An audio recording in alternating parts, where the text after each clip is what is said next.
No Alice Lim? Cool. Seems not. I just scanned.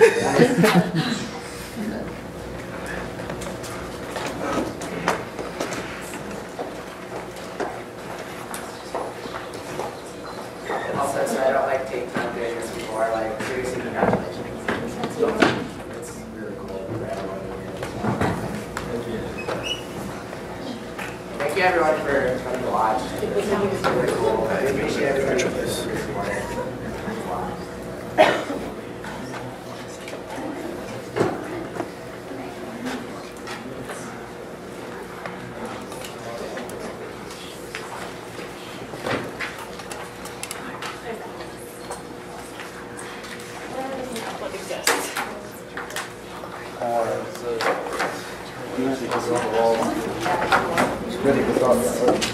There's two others.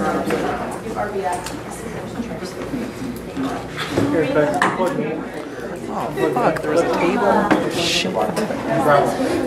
There's an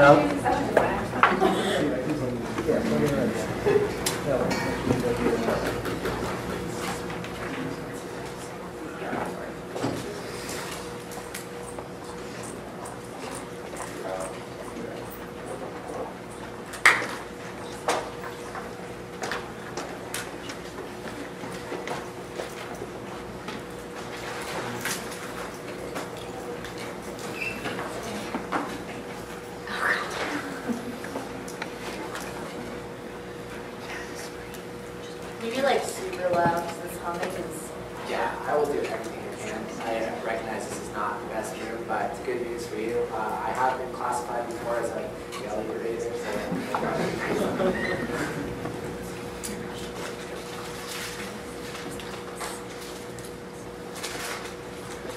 Is everybody ready? Where's Alice? I think Alice went out to go to the restroom. Oh, okay. I saw Alice walk in and then I assumed it was still.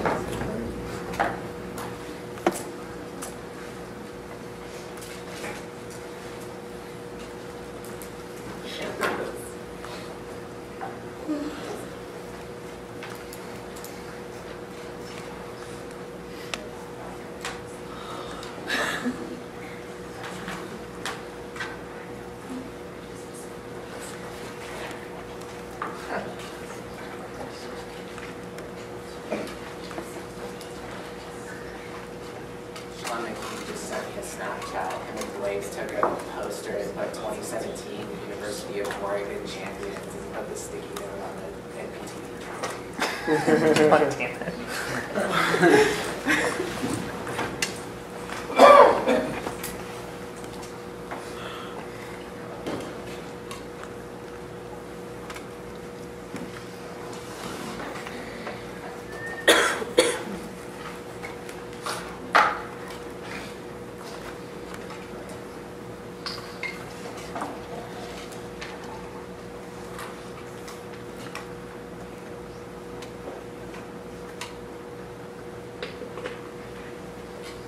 You ready? Let's go. We have everyone? Yeah. Yeah. Centralized. We do have everyone? Okay. I can see it.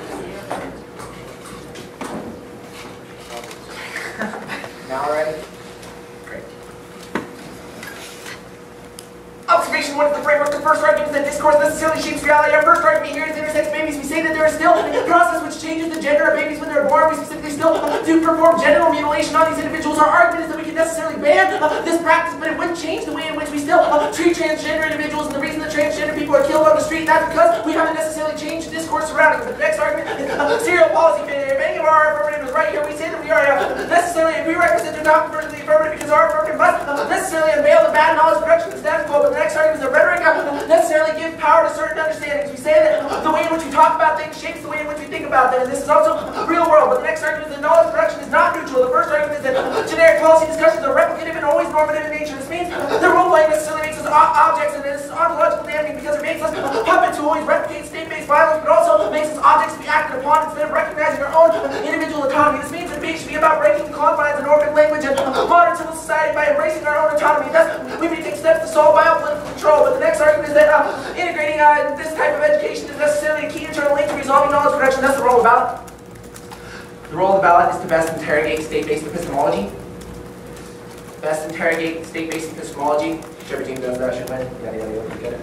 The next argument is that without doing so, state-based violence will always become inevitably replicated because of our arguments about how we become a puppet, but it means that it's also the only way to challenge the state. We also say that epistemology is necessarily keeping because it establishes how we think about the world, and thus our ability to engage has to be based on knowledge production which is thoroughly interrogated. Contemporary understandings are always demonizing and disregarding and throw out certain kinds of knowledge production is not important. Observation 2. Chemtrails are real. The first argument is that a NASA heliophysicist has admitted that they are real. He specified that lithium is being sprayed to study the way that the wind blows in the upper atmosphere. But the next argument is that John Brennan of the CIA worries about aerosol injections and the interrogation of them because he thinks they would, quote, in a press conference, he said, uncover the world's biggest problem. But he also said he strongly discouraged research against it. In fact, the CIA as a whole has made claims that it's necessarily dangerous, and their research has claimed that it's bad for the environment, despite a lack of published research on this issue. They're using unbacked statistical claims about increased greenhouse gases with no evidence to try to dissuade individuals from looking into this. But we also see that the United States Air Force already says that they can do this in a status quo, that they have the capacity to do so to control the weather. And in fact, a female who worked for the Air Force for 9 years, a whistleblower, came out and said that they have in fact been doing so. Observation 3.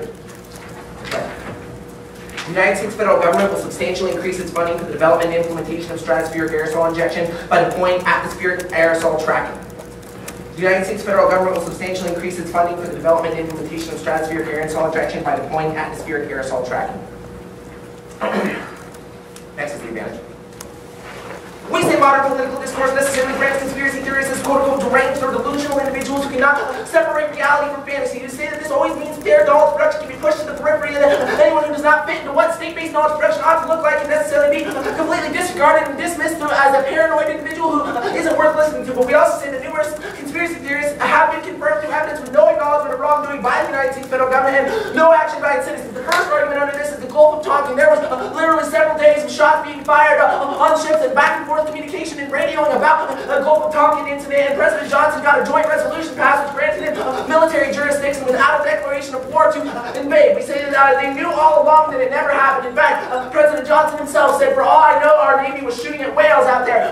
This, in spite of the fact that they knew all along that the Gulf of Tonkin incident was not real, they still managed to get massive military power unquestioned without this. They've still never issued an apology and didn't release the information about this till 2005. But the key point is Operation Northwood. You say that during the Cold War we literally were willing to kill our own people in Florida in order to frame Cuba. This was, let's say, a CIA operation that was willing to necessarily frame these individuals out and kill people so that we could justify going to the Cold War and ramping up violent rhetoric against Russia and Cuba. But we also say that the ways in which we sold crack to black communities within their selected communities during the 70s and 80s, Ronald Reagan was specifically used to disempower black activists and completely denied by the government. We also say the AIDS crisis. You can literally look to the way in which the government talked about AIDS as like something that was like some mysterious quote-unquote gay disease or just some queer disease. Our argument is that obviously it's affected more people. It affected bisexual people. It affected gay people. It affected, it literally affected a plethora of people. Just the indication that the state is willing to lie about things, to use this to garnish power, to use fear, and if we don't question them, that's necessarily bad kinds of things.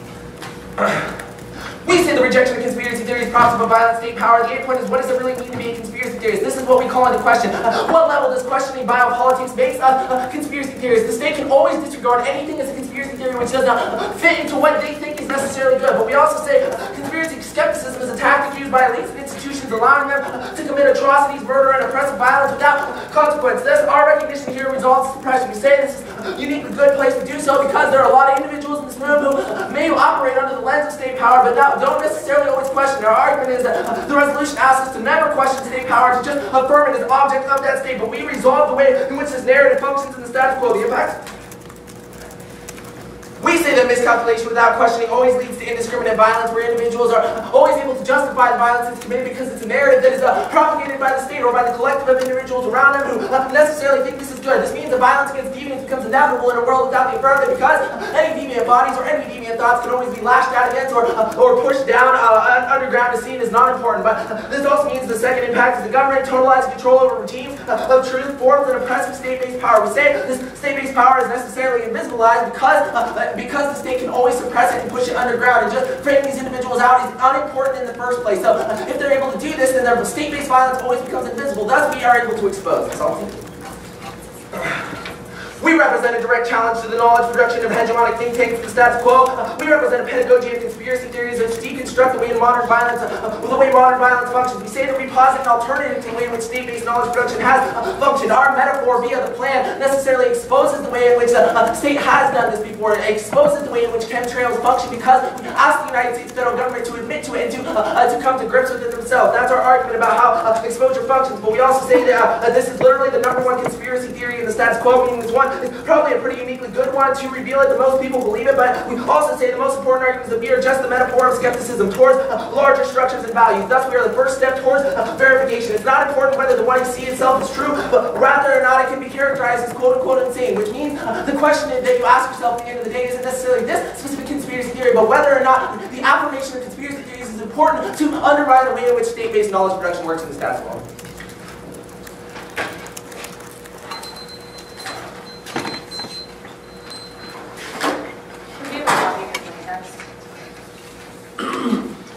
Yeah, sure. It's also atmospheric aerosol tracking, is that what you said? yes. By deploying atmospheric aerosol tracking. Okay.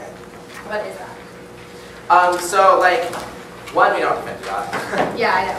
But what is atmospheric But stratospheric aerosol tracking necessarily actually reveals the fact that we're doing this because when it's deployed, it's very visible. But what is it? What is it? Yeah.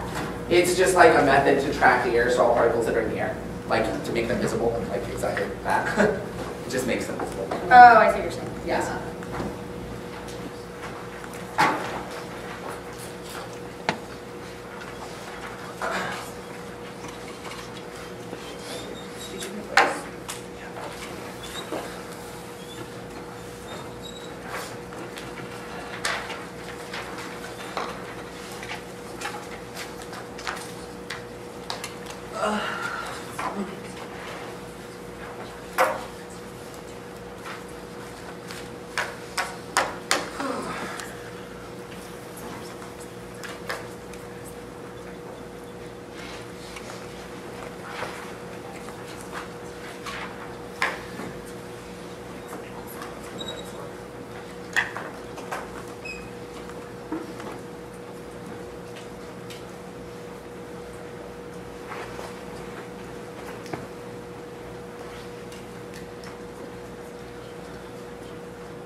The order is 1 off, and case and there.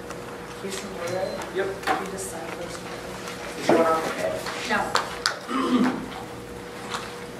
Just because that far.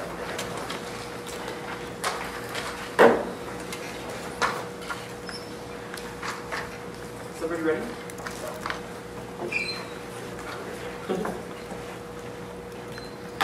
First off, frameworks of AC interpretation. At the 2017 National Parliamentary Tournament of Excellence and Elimination Round 7, the affirmative must defend the implementation of a topical beyond policy that uses the state to change the material conditions of the status quo. Again, at the 2017 National Parliamentary Tournament of Excellence and Elimination Round 7, the affirmative must defend the implementation of a topical beyond policy that uses the state to change the material conditions of the status quo.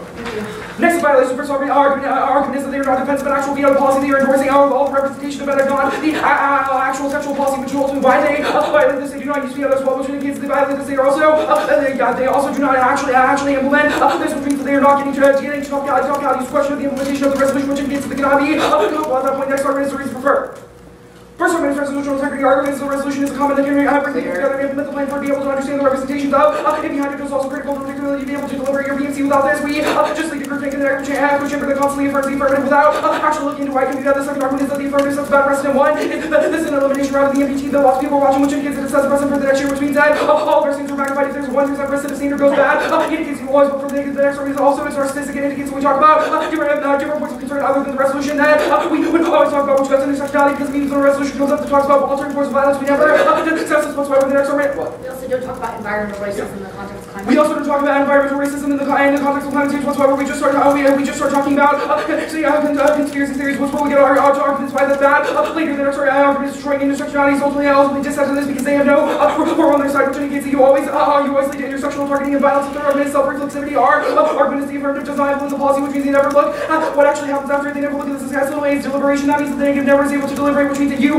do bad things. You can affirm conspiracy theories that are bad or anti-black or anti-queer, which indicates that we never get it looked at out though because we don't have the time to prep against your being. This argument is that next argument is that our framework provides your advocacy because we indicate that we point out what's bad within and offer essential negative to exist, which avoids the question of proof. The fourth argument is that there are other interpretations. They have any other interpretation on framework would lead to the affirmative always winning because they basically have two advocacies. They have the advocacy that they read as a text, and then they have the advocacy conspiracy theory is good, which indicates that they would always be able to move out of all of our offense, which means that they become a moving target. We always lose back to contenders, back to the and the debate space. The fifth argument is limits are ultimately critical. Looking at the policy implementation and talking them down to that is ultimately critical for negative ground, but also understanding your creativity. This is business studies indicate that when you're in a box, you have to be more creative than when you're outside of one because that's when you can just do whatever you want. The next argument is 5. Six argument is particle skills. One is that the state is inevitable. There are multiple reasons. One is that starting indicates the idea of toxicity that we always go around to what we know best, which indicates that they will always be there. Next argument is waiver indicates that bureaucracy is ultimately critical in the way that we will organize ourselves. The rest structure of power is inevitable. The next argument is 3rd is that even the anarchists say that it's at least 100 years in the anarchist manifesto that we will have the state as it currently is, which means it's critical to understand these arguments are important because it means that if they're winning, say bad state suppresses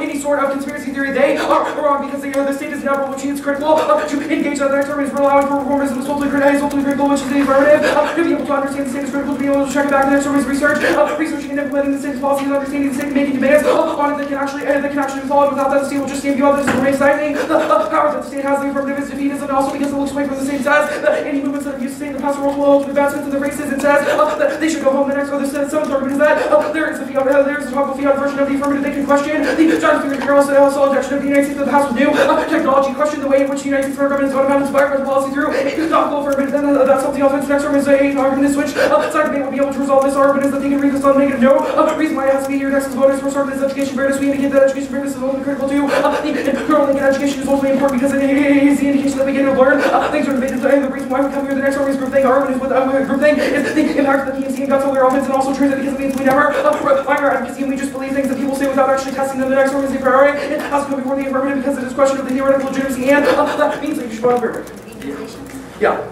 Finally, is competing interpretations that you have to come to robustly evaluate the state's debate reasonability is bad because it is just it leads to bad decisions that don't look at the actual standard debate or the offense in the debate. Case. They have lost this debate because not all conspiracy theories are good. There are conspiracy theories that embrace Holocaust victims and say that black people have smaller brains.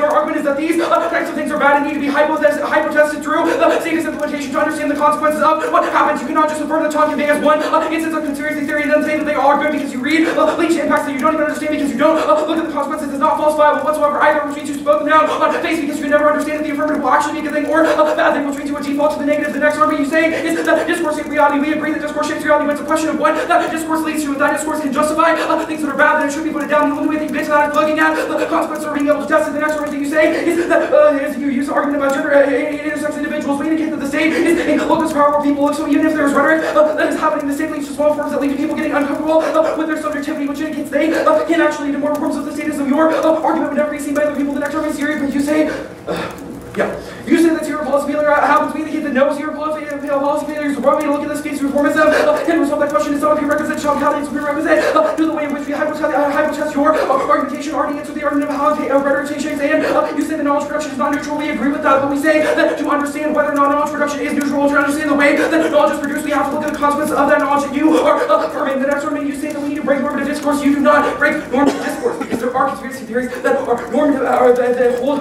normative things as well, which indicates you can never test that. This argument does not make sense. You say your rule of balance is best interrogate the state is epistemology. One, we would say that we interrogate is a good way, but two, we say you don't meet because you don't interrogate the state, you don't understand how the state would respond to you or what the state would do to be able to accept conspiracy theories. We would say our counter rule of that is to vote for the team who best changes the material conditions, use the state to change the material conditions of the status quo again, vote for the team who best changes, vote for the team who best use the state to change material conditions of the status quo. We get a copy. Only the state is the one that can actually intervene. Now, we have to understand how they are suppressing the conspiracy theories in the status quo to be able to resolve it. If you don't understand how that suppression is happening, if you just read history about how it suppresses conspiracy theories, then you can never understand how to reverse that suppression without actually understanding the way in which the state would implement it. You say that state-based violence is ultimately establishes how we think on the world. We indicate that yes, but the state is inevitable. All their arguments is why the state is bad do not matter in a world where it's inevitable. Means that we have to engage it to be able to reform it, which indicates you're never going to be able to resolve. You read arguments about how chemicals and the CIA and the aerosol injection is all bad. We indicate that you can resolve that with a topical affirmative, but that also doesn't get you anything in this debate because your defense of conspiracy theory is bad. On the advantage. First argument is terms conspiracy theories. Here's a few bad conspiracy theories. First argument is anti-Holocaust. Individuals say that the Holocaust was ultimately constructed by Jewish individuals to be able to scapegoat. Your argument is that this ultimately erases the rise and lies of the rewrite history in a way that ultimately excludes them, which ultimately leads to xenophobia and other things we condemn. The second argument is turn anti-vaxxers ultimately in the status quo believe that the vaccines are bad based on false studies, which indicates that group immunity will go away. The leads to things like moving common children, which outweighs your PMC. Polygamy and polyvalence, they're endorsing like all Yeah. The next one is polygamy argument is that your conspiracy theories can be understood in multiple ways and weaponized to be able to support whatever power structure there is. The next argument is that you endorse conspiracy theories like Trump saying that China invented climate change and that we shouldn't do anything about global warming, which leads to ocean acidification and extinction. The next argument is you romanticize the resistance that happens with the state, which indicates that you would never be able to do this. The next argument is your ideological The next argument is that you are ideological purity because you say that any normative forms thought or anything that hypothesis would ultimately be perjury or movement. You should only look at conspiracy theories, which is bad because it indicates that they have people who look at hypothesis would always be perjury or leads to violent ritual traits that go against them. The next argument is that that's new biopolitics. Yeah. This becomes a new form of biopolitics where you accept alternative facts, something that is good. That is exactly what you are. You are saying that we should embrace things like alternative facts as a way in which you question the state, which is exactly why you will lose this debate because these type of facts are never able to be tested and they are not neutral because they hurt individual bodies.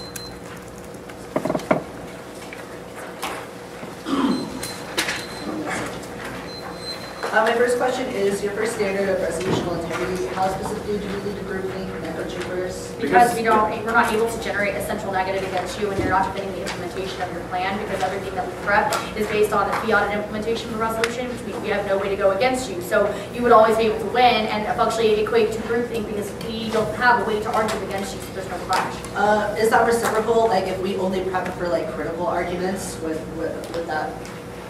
What? I don't Like understand we your only question. prep for critical arguments and like your arguments are all done with the state, would that also lead to echo chambers through only enforcing states? No, because the topic would resolve that offense. We have a debate about the implementation of the topic and you have access to that as well. It's reciprocal because the resolution is the only common ground that we both have. So if you prepped against K arguments, I mean, if they're based on the resolution, then that's still gives you offense.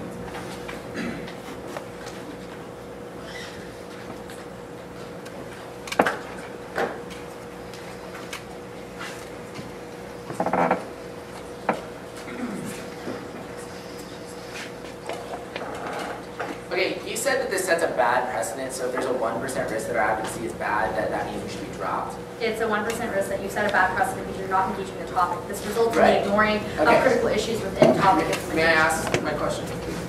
I was answering your first one, I'm sorry.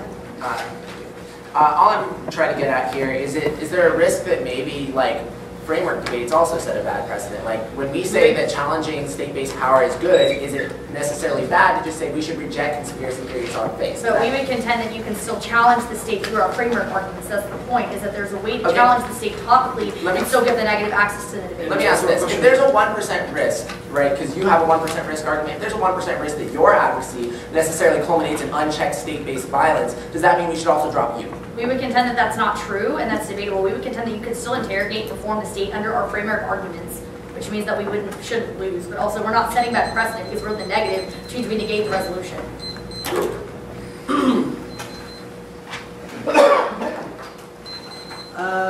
Framework after.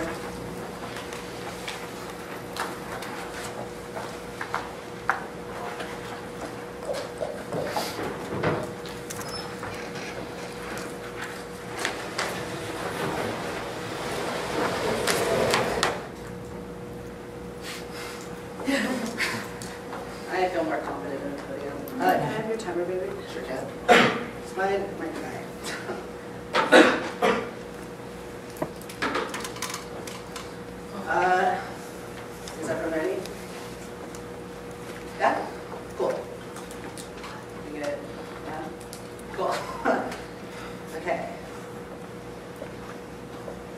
First off is counter-interpretation. We say the affirmative must discuss the topic, the affirmative must discuss the topic. First, counter-standard to this. First argument is confrontation with privileges. That we say the calls for certain terms particular domain pedagogy reflect the privileged worldview that more close appropriate responses to and reflects privilege in the real world and assumes that you are entitled to particular arguments and argumentative expectations that are failure to accommodate your privilege and expectations to result in disciplinary consequences called disciplinary consequences called for debate stainless and endless repetition arises from a psychic understanding of but failure to cope with the inevitability and predictability in both debate and life. We say that you should cope with unpredictability inherent in life instead of constantly demanding sameness and repetition with the argument here is that determined the fact this that you fail to come to grips with privilege and foreclose the possibility that you relate to difference. The creation of otherness results from an understanding of the other as unpredictable and chaotic, which lays the groundwork for the assimilation of difference and with infinite multitudes of sameness. Appeals and predictability are precisely the logical dividing indigenous people of the reservation or the Japanese people who met the people who interned in camps in World War II, deeming others unpredictable creates foundations for violent eradication and extermination. We do not have ethical orientations with the world. They constantly try to engage with the ontological flattening of difference. But the second argument is governmentality. This the argument here is that calls for topical action through role-playing and sanction of the USFG is a reflection of the dangerous fascination with governmentality. One doesn't have to affirm the topical layout without also implicitly affirming and redeeming the disciplinary application of both biopolitical management. Governmentality commends itself because we condition ourselves to think that only the state can act despite it literally being a collection of individuals in the first place. But the argument here is that determinal impact is that more close to the understanding of the role of autonomy and personal responsibility for material conditions. Status logic is a self-fulfilling prophecy, which the notion of the state being a prerequisite for change is what makes small-scale community activism less likely. We may say that this perpetuates itself endlessly through which the state becomes the only option, but additionally we say that this does not account for individuals that are re-traumatized by violence. Specifically, I shouldn't have to role-play state knowledge production to know that state violently impacts my identity, and I should not have to take an impersonal and imperial persona which hegemonically eliminates my subjectivity in favor. Also, onto theirs.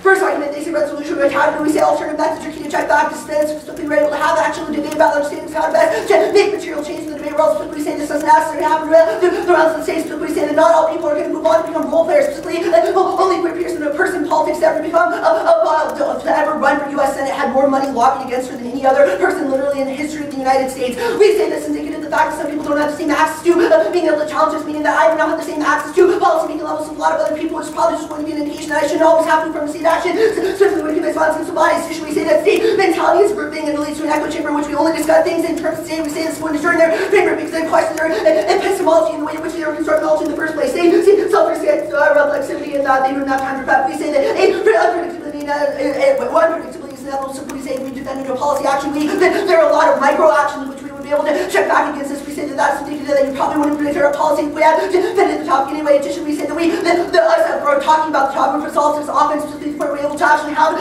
discussion of the topical of topicality, and we're able to have a discussion of how the resolution impacts bodies. The plain text is literally a segment of the resolution. We say that their prep is not completely skewed in the fact that we do talk about the topic. We do talk about the way the United States federal government is able to use aerosol injections, but additionally we say they say that any other intermediate options when we say does not going to be true. Specifically, we say that the negative argument has a negative box. We checks back any of our offense, but additionally we say that there are other checks. We also say competing methodology. Say we have two texts and that we are a moving target. We say that we are not a moving target. Specifically, we defend we demand that as individuals that the United States federal government accomplish this action. We don't have to defend fiat to do that. Additionally, we say that this is it. We say that the reason for the rhetorical justifications for why we defend the plaintiffs that we do is the same, meaning that it's not two texts, it's a rhetorical justification for the text that we give you. That is the nuance of the number you're being able to account for. They say the limits are good, we say the limits are bad, so we turn hard debate is good debates, forcing argument reflexivity, increases critical thinking, you have to come up with sound strategies to fight answer arguments. Additionally, we say it increases critical thinking and argument flexibility because you have to make your position work. Additionally, we say that leads to portable skills specifically because we are able to have fast brain impulses and able to have fast discussions of things.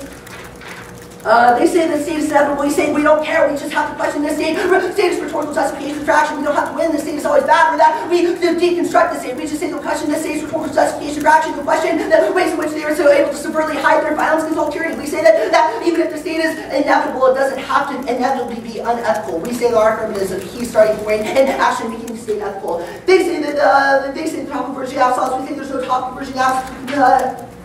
A, we talked about the topic. B, our plan text is topical.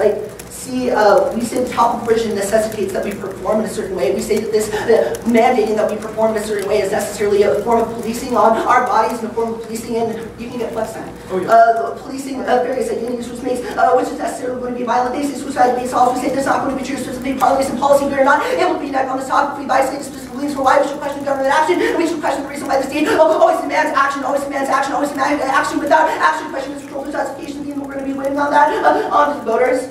We say partly as a policy. Additionally, we say suicide debate kills authenticity. Specifically, if we don't actually believe in the resolution, we would have to defend it anyway. That kills authenticity, which means that we don't actually have a passion for arguments, which actually kills out around activism.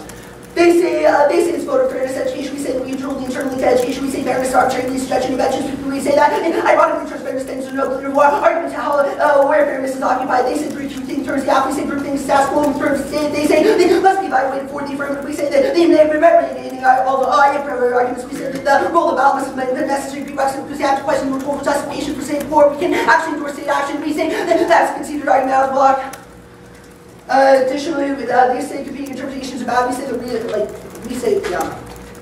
Additionally, on the we meet statement, we say we are not at the 2017 NPTE. That's conspiracy. That's conspiracy. And we defend the implementation of topical fiat policy that uses the state of Jamie and I to change the material conditions to our on the framework. They say the Holocaust is a bad conspiracy theory. No framework? Yeah. Okay. We say the Holocaust victims are a bad conspiracy theory. We don't have to affirm all conspiracy theories. We just say question government intentions. But in addition, we say the Holocaust conspiracy isn't a question of government intentions. In addition, we say that this was invented by the government in Nazi Germany in order to actually be able to resolve the conflict. We say that this is an indication that we are able to question governments of the past. Additionally, they say it's not falsifiable. We say it is. We say that we provide evidence for the CIA being doing bad things. But the CIA continues to ignore that. They say that this person is bad and put it down. They say severe repulsive failure. They say that we need to understand knowledge production. We look at consequences. We can look at consequences. We discuss consequences of the way in which the government is able to subvertly hide its constant alterity. We say that is us analyzing that. They say that we don't interrogate the state. We say that we do interrogate the state specifically, and when we are interrogating the state justifications, they say that the best use is the state to change material conditions of the flow. We literally use the state to expose itself, and we defend the rhetorical justifications. On the advantage. They say anti-vaxxers, specifically say that anti-vaccination is a real conspiracy theory, specifically because the African state of Kenya does not accept U.S. vaccination because it was infected with a bunch of diseases that actually got a lot of people sick and ended up killing about 100 people. We say this indicative of that. Some conspiracy theories that even if the universal are good, they say our conspiracy theories weaponized. We say it's weaponized in the state. Additionally, they say they're trying to invent climate change. We say that as Trump using a conspiracy theory about the government. That is the government using this is a reason why we can't do it from the state. Like when the state creates conspiracy theories, it's to hide state violence. That's why Trump constructs this in the first place. They say ideological purity, we say not ideological purity. It's only about constantly questioning the rhetorical justifications of all of our actions, and we say that's necessarily good.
It's the app and framework.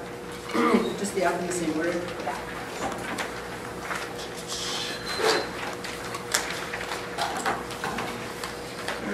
You just signpost really well for me as you go through framework, because I love framework pretty much. Sure. Thank you. Okay, are all agendas ready? And y'all did. So. On the case arguments, sit across the majority of the discourse without action is unnecessary. So you have to ask absolutely the consequences determined to the that discourse. They say that they look at the consequences. That is not true because they don't actually implement the plan. They don't implement the implementation.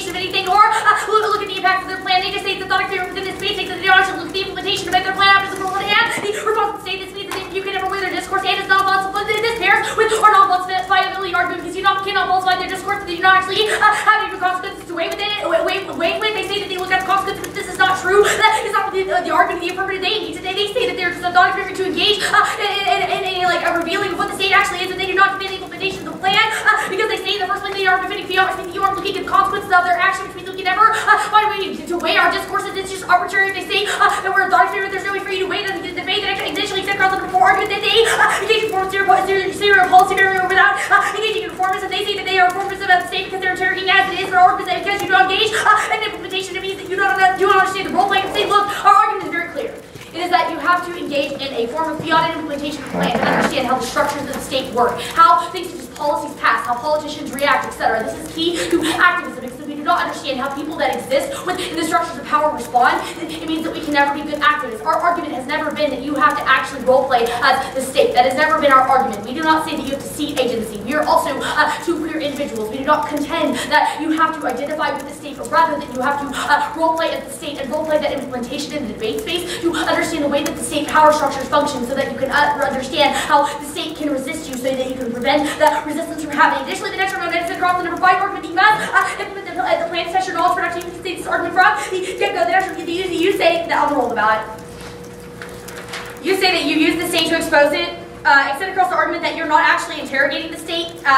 You can see this argument coming out of the LSC, but also you can see that you do not actually break the normative discourse because you're still debating bad examples of conspiracy theories. You can say all you want that that's not what you're doing, but you can see the polyvalent polysemous argument, which indicates that the conspiracy theories that you make can be used in a variety of different ways. Also, across that you're not actually understanding the state because you just say that you break apart what the state actually is, but you're not understanding the way the state as it functions today, which you've conceded the state is inevitable as it exists, which means if you do not role play, or if you do not defend the implementation of the state, you cannot understand how its power structure functions, which means that you're not ever able to meet your rule of ballot. They've also conceded our counter rule of ballot that the entire debate that they have to use the state to change the material conditions of the status quo. You do nothing to change the material conditions of the status quo because you do not defend the implementation of the plan. It's in this argument.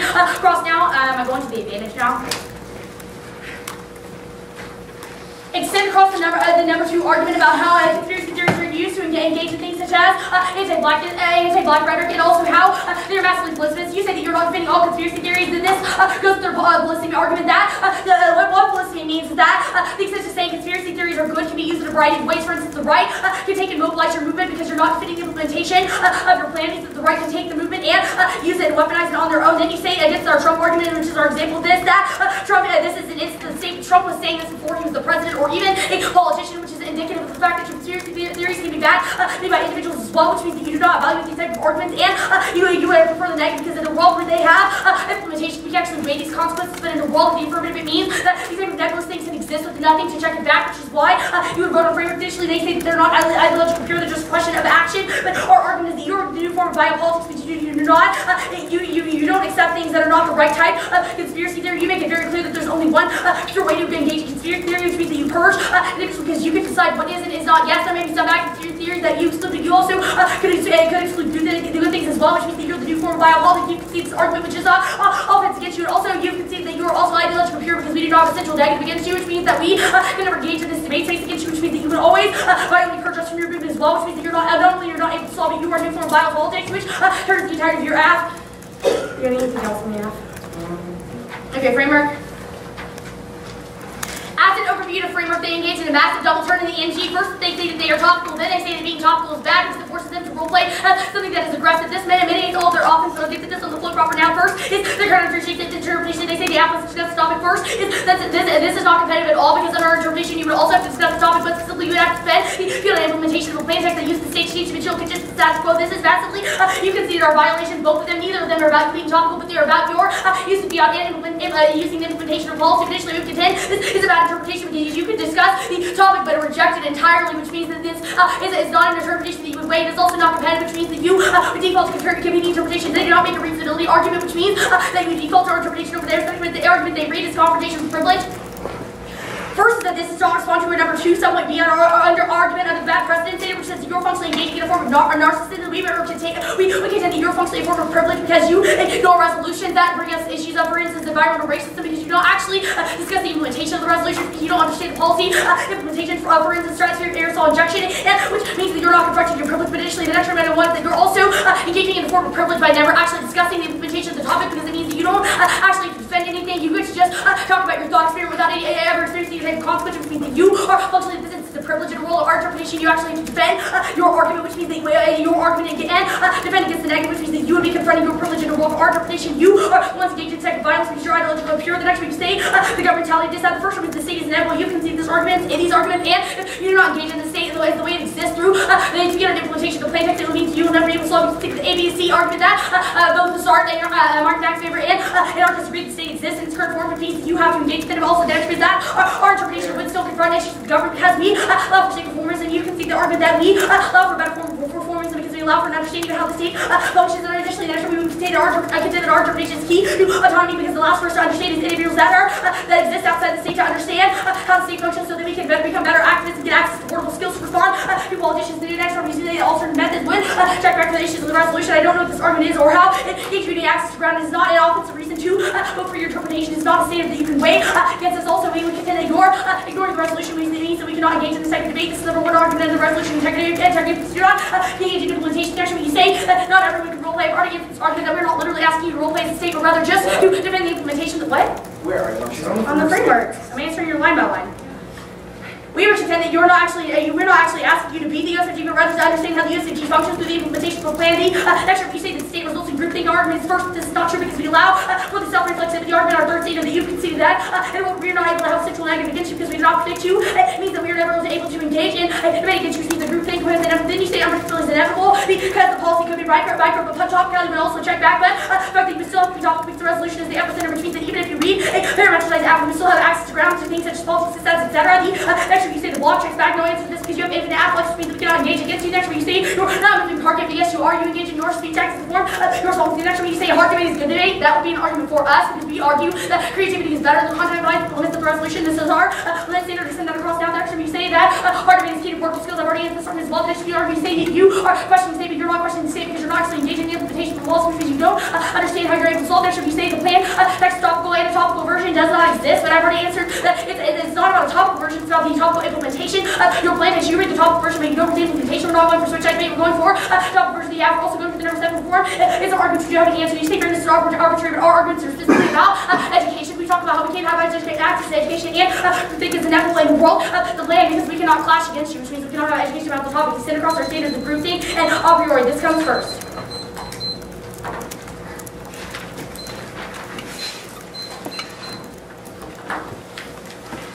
The yellow R will just be on one sheet of paper. Keep your framework sheet, but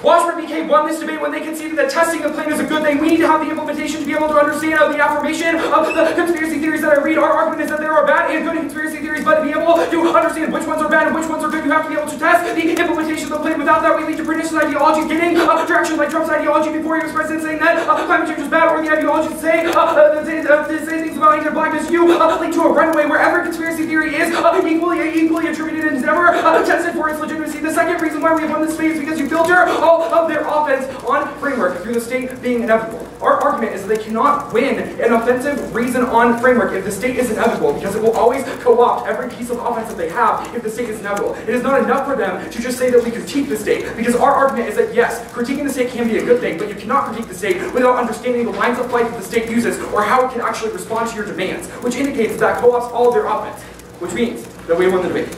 There are two worlds in this debate, and the first world is a method of framework, and the second world is a method of yeah. And we'll talk about both those worlds now.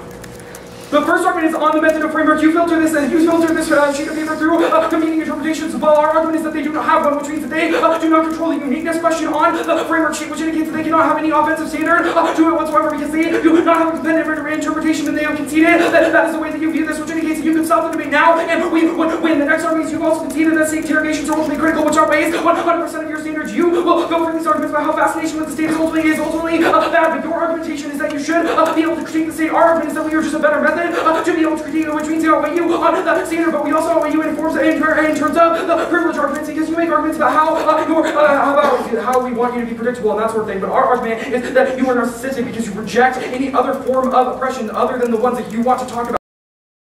itself, which indicates that that's a worse and more pernicious form of framework like we would indicate, which means that outweighs any of your standards. You also, we would also indicate that you ignore those resolutions, which means you get to talk about whatever you want, which outweighs any of your arguments about being fascinated with the government or for conferring privilege, because the impact of that is intersectionality, which means you lead to intersectional targeting because you never look at other forms, which outweighs you in your case today, because there are still bad forms of conspiracy theories, which means in comparative analysis you would lose. You've also conceded that there's no offense on the framework shell because you double term yourself by saying that you are topical and then saying topicality is bad, which indicates that you're not going to be able to win this debate because our argument is that the implementation is better, which indicates that you would never be able to win. On the world of the app. The world of the athlete loses to me because they do not know which conspiracies are good or bad. They can do all they want to explain away our arguments, but they have not, one, done enough on our specific examples to be able to do this, but our argument is that this sets a precedent that it can lead to pernicious actions without the ability to test the implementation. You would always say that these theories are true. That's our argument about alternative facts, that they just become functionally what the Trump administration is doing, and by saying that alternative facts are ultimately a good thing, even if the Trump administration is government, you also become that new form of the government because you can see that you become the new biopolitical actor that is the arbiter of what is true and untrue. Our argument is that that means that you become worse for this. Our argument is that you also have to frame this through education as the education that is produced in this round, which indicates that we never get education about the state in this instance. You don't look at the implementation. Look, they may say that they're topical. They may say that they have the state within their text, but that's our argument about how they do not have an actual stable advocacy. Look at the solvency. Look at the advantage. There's no argument as to how the state would actually do this or how the state would respond to this implementation whatsoever. There's no statist knowledge production that actually happens at the PMC. They can try to Jedi mind trick and say, oh, we're actually the state, but they're not. They're a defense of the advantage, which says that conspiracy theories are good, which means they are a bad form of education. And they have conceded that education is the only thing that matters in this debate, which means that it is only a question of competing methodologies, which indicates that we have already won this debate because they have conceded that the state is never, which is our other argument. In the world where the state is never, your movement will just be stamped out because you romanticize the resistance that it will have against your constructions, which indicates that you will never be able to solve without understanding how the state can meet your demands. You've also conceded that reformism is critical, which means that your arguments about state bad are one, inevitable, but two, the state can reform itself, which indicates the framework will be able to resolve your affirmative in a better way because it tests the consequences of implementing it.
Alright, there's an overview.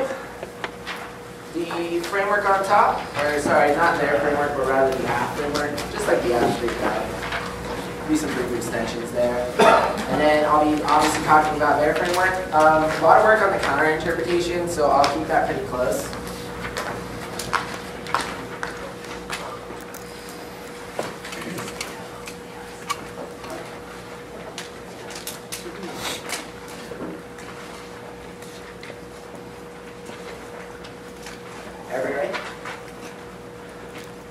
It looks like it's Boise State MO for the upset. There is no answer to our we meet arguments and solid offense extended on case. Our role of the ballot is uncontested. Even if it's a question of education, we're winning arguments, and their interpretation and framework necessarily makes us puppets who replicate state-based violence without consideration. This means that none of their framework interpretation is able to resolve back to the ways in which state-based production is bad in the status quo framework. I want you to group all their arguments on the top level of this, and I want you to say that we are actually looking at the implementation and consequences of the advocacy in this room. That doesn't mean we have to look at consequences outside. They don't tell you that what it is. We're looking at the consequences of our actions now. Additionally, you conceded that fiat is a conspiracy anyways. Additionally, we say that our thesis level claims go uncontested, meaning that role-playing necessarily is objectifying, and we have to recognize our own individual autonomy in the ways in which the state makes us act puppets without consideration as the actions that we're taking. They say without an interrogation we don't understand the state. They've conceded our advantages. This means we're the only ones engaging in interrogations of the state. They just interrogate us, not the state. That's a fundamental impact towards their position. They also just say, they try to extend their role of valor, but they don't. Yeah. Saying that our method is not an interrogation of the state, but it's just an interrogation of you is a reason to reject us. It's a new offensive argument that was not made in the beginning. I mean, I think it's one, implicit in the debate that we're having, but I think two, more powerfully than that, I think Jamie specifically tells you throughout a lot of this casework that we do discuss the consequences of our actions, but that you don't necessarily discuss the consequences of your actions. I'm sure it's a consideration.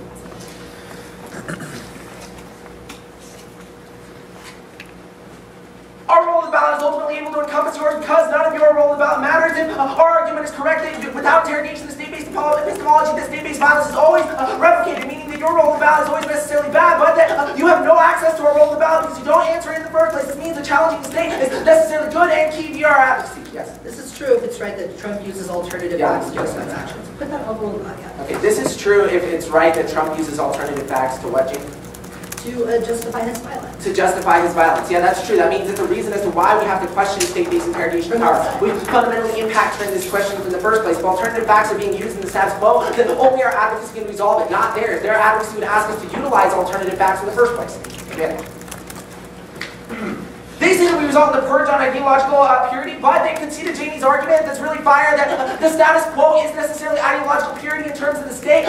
We think this means that we're necessarily ahead, but we also say extend all of our link arguments that prove that we're not a bad form of biopolitic, and they never respond to any of these. They don't impact out biopolitics anyway. We tell you that the state biopolitics is necessarily bad. Don't give them weight on the biopolitics that they don't impact out. All of our impacts are the result of the ideological purity of the state. Yes, all of our impacts are literally a result of the ideological purity of the state. Additionally, they don't give a very good answer to this Donald Trump argument. They just say that Trump used it before the president, but that is because he engaged in the state-based logic that was a puppet that the negatives asking you to be in the first place. Additionally, I say you extend all of our arguments that are really fire from the last speech about how the state is necessarily able to leverage things like Holocaust knowledge and anti-vaxxer knowledge. Like the state was literally able to distribute vaccines which killed people because they went unquestioned and unchecked. Our argument is the only way to resolve this is to vote to the affirmative, which has a way to check back state power. They extend all of our solvency about creating a new narrative which necessarily resolves these questions. This means that we are a fundamental impact to our position because these questions become inevitable in a world of difference.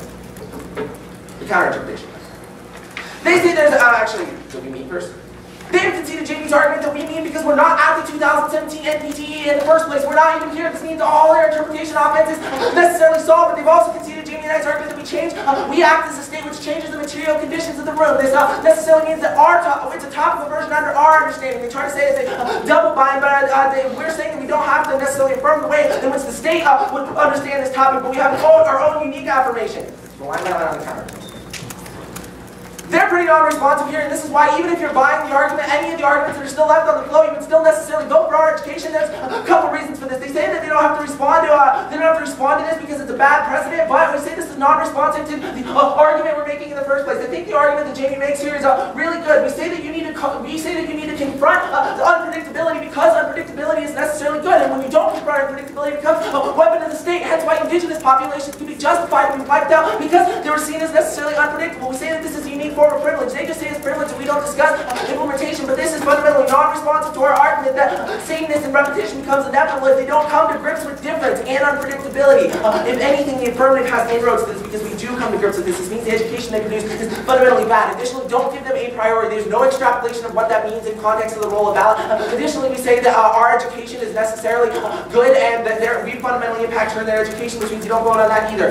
Their response to the governmentality of this is also not very good. They say the state's inevitable and we can't confront government, but that's not our argument. Our argument is that affirming the topic and assuming that the only way to resolve is through the state is necessarily bad. This also makes sense in the role-playing arguments because it says that their role-playing would necessarily always make us objects of the state to be acted upon. They say we have to understand how the state functions, but we do this via our advantage, judging.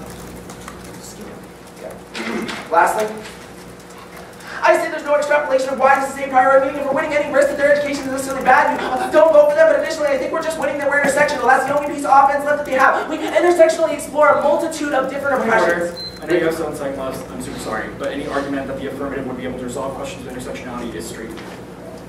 So I think one, the entire affirmative itself is literally an exploration, right? Like the advantage level. We talk about how black bodies were necessarily harmed by the CIA, but we also talk about how queer bodies were harmed. That's the context of our intersectionality argument under the resolution. Can you make yours? I make mine. Is that okay? We weren't done making them. Okay, are you done now? Yeah. Okay, cool.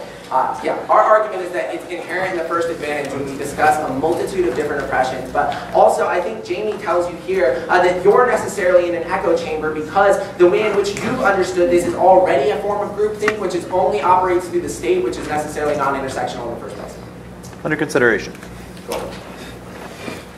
Meaning that your form of groupthink is uniquely worse than ours and that we form an intersectional discussion via the 1AC, but you will always replicate an echo chamber which is necessarily bad and pushes people out.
you.